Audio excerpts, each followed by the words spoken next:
Well, hi, y'all. I didn't know whether to make do a card reading tonight, but I did mention something last night and then I didn't read on it, so I think I'll read on them at the end. But I came back because my mind's just been going all day long. And I'm going to tell you, I know one time on one of my videos, I made a list of all the jobs I done. And I don't know if I remember to include this one or not because it was one summer job I had. But I'm going to speed this up a little bit. My first husband was from Wisconsin, and he met me, and we moved. He followed me back to California, and we bought a home and lived here in California. And then a few years later, he went to work with my dad and ended up going partnerships with my dad. My dad was a commercial dry packer. I think you heard me talk about that because I used to do the payroll books. And I was talking about how much money got put into Social Security that those poor people never get back because they're not using a real Social Security number that we're all living on now at my age. But anyway, that's neither here nor there for that one. But we used to make what I called a circuit, but it was like work in the lettuce. That's when they were dry packing lettuce in the field, which they're doing it now, but I don't think they put it in cartons like they did then. And we're going back to the summer before I got the bar, so that would have been 19. So he went to the moon in 69. 1968. We're going back to 1968. So what we usually did is lived in California, but we didn't work here, so we were off usually 2 or 3 months right in the middle of winter. Then in the spring, we'd head to Phoenix and working. My husband and my dad had lettuce crews that they ran, so we'd pay for the crew anyway. Everybody'd go over there and pack lettuce for usually just a month at that time of year in Phoenix. Start out. So anyway, we'd start out in California, and then we'd go to Phoenix, Arizona for a month. Then we'd go to Las Cruces, New Mexico for 6 weeks. And then when I was a little girl, we used to go to Colorado, or not a little girl, but an adolescent, a teenager, to Alamosa, Colorado. But then later we'd go from California to Arizona to New Mexico, and we would go clear to Wisconsin because it was the first time they had ever packed lettuce back in Wisconsin, and my dad would take crews back there and stuff for the co-op he worked for. But anyway, this went on for several years, and by the time they quit growing lettuce for that co-op back there, my husband was already a partner with my dad in the produce company, and we found out we weren't going to go back there for the summer, but he wanted to go back anyway because he lived there. And he said, well, we had a house in California, and we had 2 little girls, but he said, what we'll do is we'll just go back there and both of us get jobs. And so I said, well, that sounds all right. I mean, because of the company, and we just had a really good season in New Mexico, we had money in the bank, but that was about a year before I started doing the payroll books. You know what? I was doing the payroll books. But anyway, we had money in the bank, but I wasn't. He took care of paying our personal bills, so I just did the business books and gave him all the money that was split up at the end of each season, or half of the money. My dad got half, we got half. So we took off to Wisconsin for the summer. And so when we got back there, this is back in 68. At that time, women didn't. We went back there, and the first thing he did was go out to a resort and get a job tending bar, which was a really fun job. And I told him that I thought I might go to the neighboring town and try to get a job tending bar. And of course, at that time, the husband was the supreme ruler. And he says, oh, there ain't no way you're going to work in a bar. He says, besides, I already got you a job. Well, this is why this is funny and why it's been on my mind all day. He got me a job at a chicken processing plant in Montello, Wisconsin. And I had always been a hard worker. I had grown up helping my dad remodel houses, and my mom and dad owned a few little rentals, and every time somebody moved out and my dad was out of town, I'd go in and repair them and paint them, and I could work like a man even when I was a kid.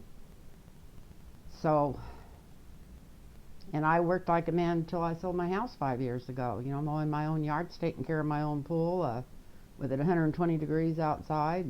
But anyway, but I've always been a hard worker. What I'm trying to get across. So I show up for work at this. It was called Breakbush at that time. Was the name of the company. Breakbush's. I used to call it the chicken factory. Well, that was before. After I worked there the first day, but it was always Excedrin City from there on. But anyway, I got it.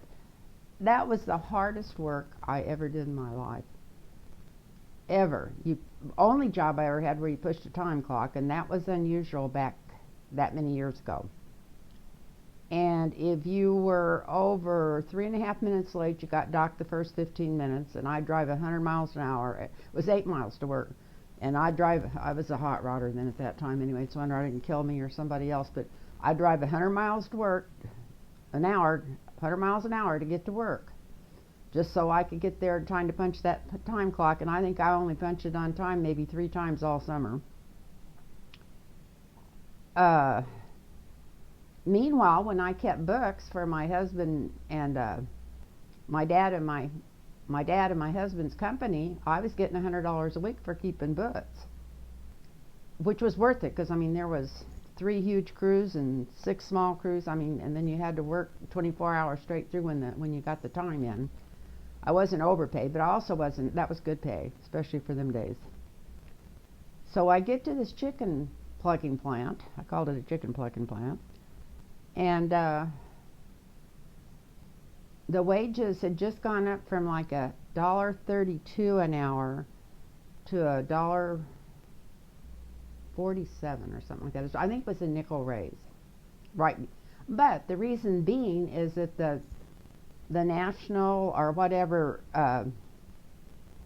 minimum wage law had just gone up, and I knew that because I did lettuce books. Of course, our guys got so much a carton. They made really, you know, sometimes they'd make 150, 200 a week if we were in the snow and they packed. Anyway, that's another story. But anyway, but I knew what the minimum wage was because I was a payroll bookkeeper.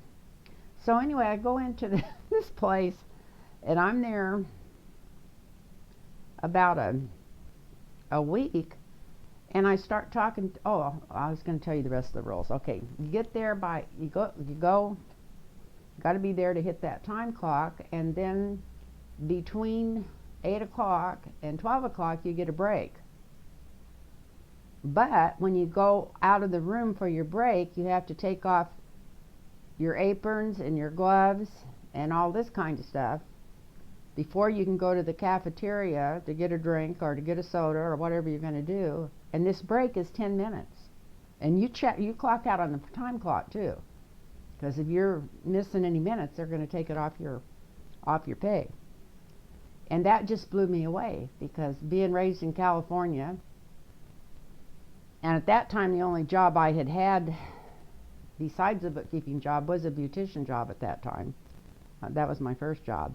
But I just couldn't even imagine that somebody was watching you every minute, and I kept thinking, God, this has got to be like it was in the internment camps or something. Anyway, it was, so we get that 10-minute break, and then we get 30 minutes for lunch, and also time clock, and also at that time you wanted to wash your hands when you took off your gloves and took off your apron, and you know, some of this stuff, and the smell of it was so bad you had to chew gum to keep from throwing up. It was terrible, the smell in there.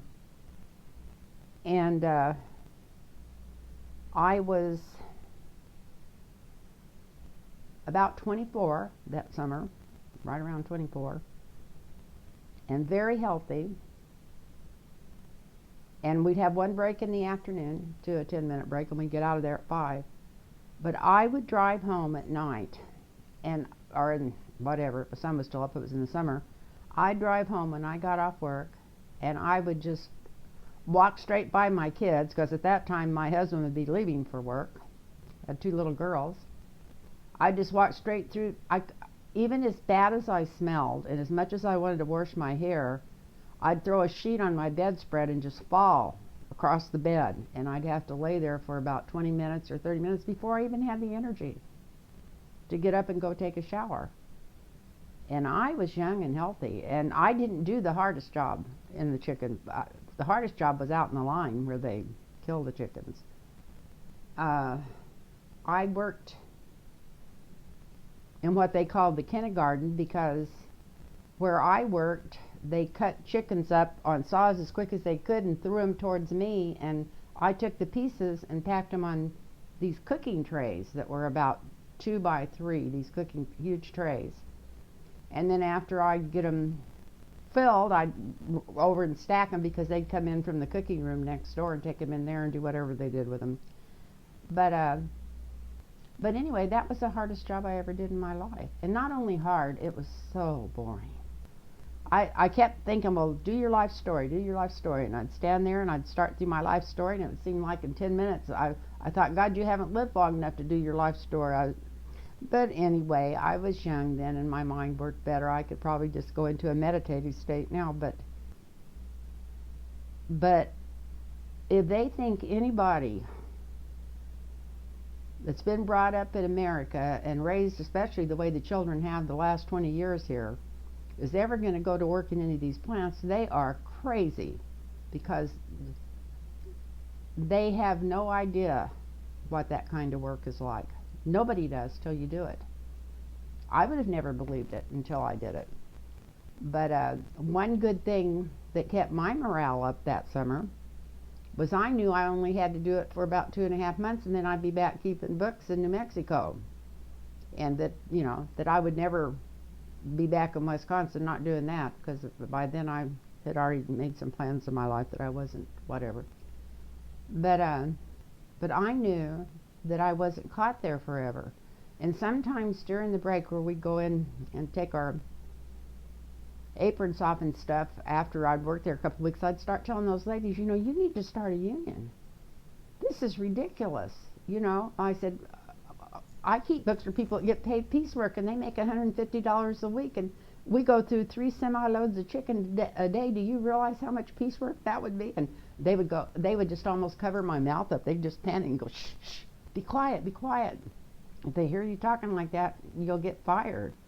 Well, I didn't care if I did get fired, personally. In fact, I was kind of wanting to get fired, but it wasn't going to be from not doing my job. I was going to work like a dog if I had to. But if they fired me for something I said, or because I flat out refused to wear a hairnet, they'd just come in and look the other way after they warned me a couple of times, because I think they could tell by the look in my eyes that I wasn't going to wear no hairnet.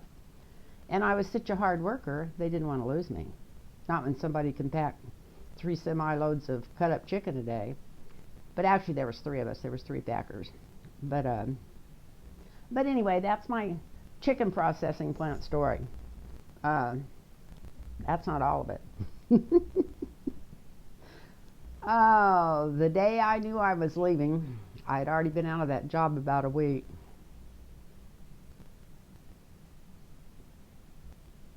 I went down and got a big poster board, I don't know, about 2.5 by 3 or something like that. And I don't know why it meant so much to me. I guess because I took Excedrins the whole time I worked at that place, just to keep myself going, because I was aching and hurting and tired all over. But anyway, I got that sign, and I made on front of it, I put Excedrin City. And then I got some of that, I think it was like, not the white paste, but the glue that used to come out of the bottles from school at that time. It was yellow and it was liquid. But anyway, I went out there on the Friday night before I left, and right as you went in the door, off to the side, there was a sign that said Brakebush. And what I did was put glue all over the back of this poster and glue it up over there. It said Excedrin City. And I probably shouldn't have done that. In fact, I didn't tell but about 2 people that I ever did that, because after I got to thinking of it, I was a little bit ashamed of it. But now that I'm my age, I'm not really ashamed of it. It was kind of funny, but But those people that they went in and took out of those meat processing plants, they have no idea how hard they work. And if they came and got everybody that worked in one of those tomorrow and took them out, we would just be out of any processed meat. I'll tell you that already, because there's nobody from here that they were going to get to do that. So what they need to do, and I wrote this down today somewhere, wrote a bunch of things down today, is they need a guest workers program. They need something. If they're not going to let these people come in here without torturing them, they need to set something up where they can come in here and work and then go home. They used to have something like that years ago that was called a Bursero program, but there was a lot of payoff and graft going on there, and that's another story. Totally. It didn't get much lettuce packed. But anyway, and so I am going to read the cards tonight, and I might cut part of this out. I'll have to listen to it and see how ridiculous it sounds, but it's the truth. God, never forget that summer. The next summer, well, whatever. It was a different story. Next summer was right when I went into the bar business, but that's another story. But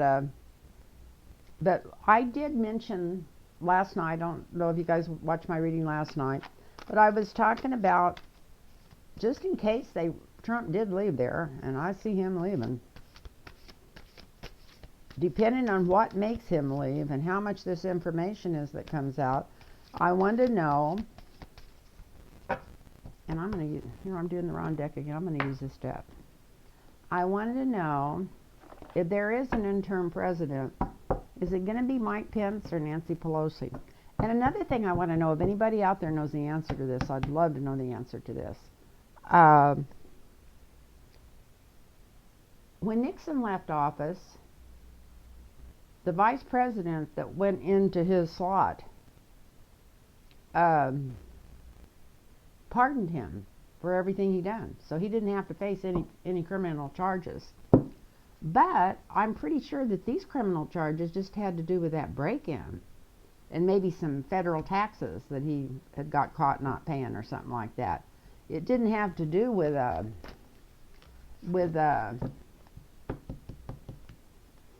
all this other crime Trump's in. So I'm just wondering, you know, because I figured they'd make him some kind of deal that they wouldn't prosecute him for certain things if he left there, you know, just left instead of wanting to stay there and fight it. But I'm wondering if he did just walk out of there, if Pence was left in there, if he could just turn around and pardon him for anything he had done. So that's something that would be neat to look into. And if they let this impeachment stuff go on long enough, they're going to find out that Pence is in this right up to his nose. But the president might try making such a good deal that he might just go out the back door, and then a lot of this other stuff won't get uncovered that will get uncovered if they really start nosing in there. And I feel like if they do that Pence is going to be right in the middle of it. But that's just my feelings. That doesn't mean nothing. We all have our feelings. So anyway, I'm just going to do 2 lines across here because I don't want to bore you guys all night. I should put a warning on the front of this that most of it's stories, an old story, and not card readings. But anyway, yeah, let's just... The first row across is going to be, will Pence be an interim president if Trump leaves?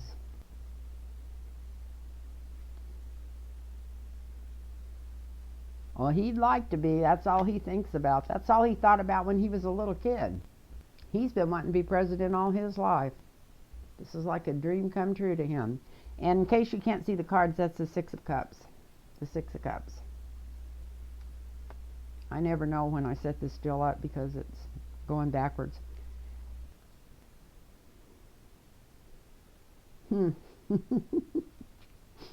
What's going on right now with Pence is We got the Seven of Swords here, which is a thief card. So he's trying to hide all the evidence. He's trying to get rid of everything he ever done that could get him in trouble and keep him from getting this presidency. If something happened like that, if he had to step in for some reason, like he's pretending he don't notice. But anyway, yeah, he's hiding all the evidence.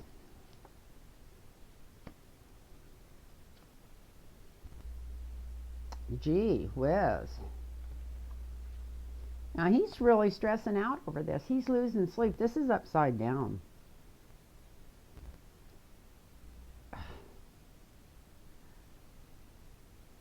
Being upside down, this almost tells me that he's almost too excited to sleep. I think he's just, for him, really excited and on a hike, knowing that something's going to change here pretty quick and not knowing which way it's going to go. But either way, he's losing sleep over it, worrying about it, whether he's high or low. And the outcome card, oh crap, is the Hero Plant, which is a bigwig in government, usually a judge. Could be him as president. Could be him pardoning Trump as president, since this is a card to do with the law. So they may make a deal out like that. Let's do another row underneath and for Nancy and see what, see if she may be the interim president.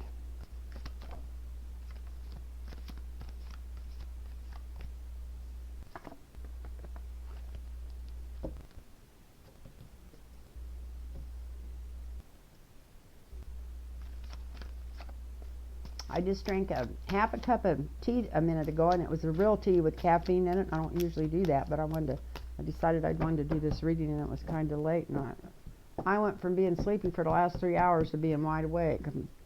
But I got a good book, so I'm not worried about it.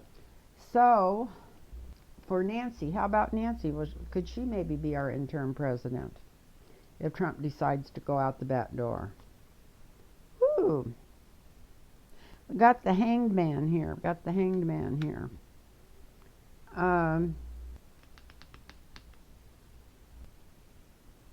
If she does, it'll be stalled. Of course, this is like yesterday and today. It's all up in the air right now.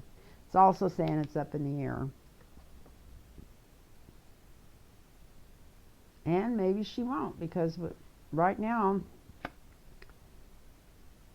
we got the Three of Swords. I'm just about ready to make that a danger card all the time instead of just sometime. But I don't feel like this is danger as much as it's like heartbreak. So maybe she won't get to do that, although I don't think that she'd just love to do that anyway, between you and me. I think she's got her hands full and she's ready to retire, and she's older than I am. I think she just wants to get out of there gracefully if possible. And then the challenge to her doing that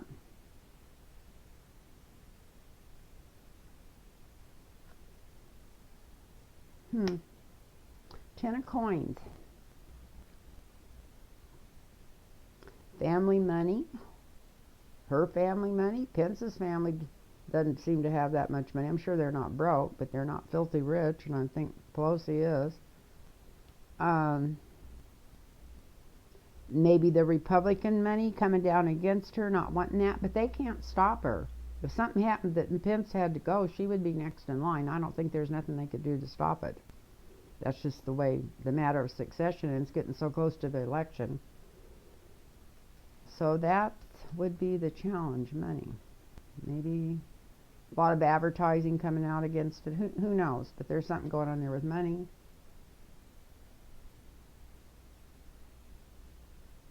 And in the end, she's got the main arcana strength card.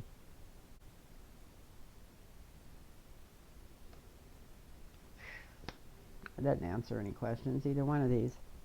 I'm just going to pull two of these out real quick and just lay them here and flip them over. And if it doesn't answer it, we'll just let it go. But she comes out strong. He comes out either judged or judging. maybe being the main one. That would be like the Pope. So she's coming out like the Queen of Strength there, and he's coming out like the Pope. So I'm just going to pull one out for him and one out for her.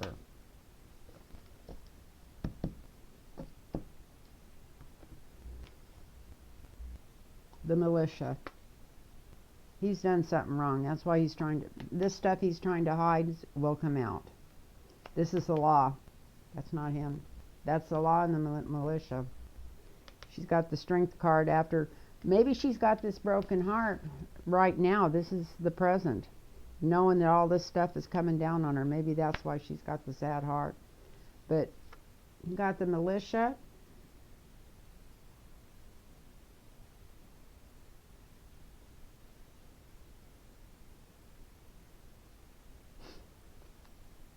And she got the Pope. So, if I had to follow just straight these cards, I would say it would be her and not Mike Pence. But that's just what I would say from reading the cards, and everybody's got their opinions, like I said. I'm surprised it didn't come out stronger for him because I assumed it would, but it looks like it's just a little bit stronger towards her. So anybody wants a private reading, it's lynntarotreadings@gmail.com, and I got a lot of openings this month, so please get on the computer and email me. It's lynntarotreadings@gmail.com, and I just want to, oh yeah, I wrote their names down, but now I don't know where I wrote them down at. But I got 2 donations from people today, and I just want to thank you. That was so kind of you, just to send donations, and I thought that was so nice. And I'll catch up on the names, my next reading for those. Okay, thank you all very much, and night now.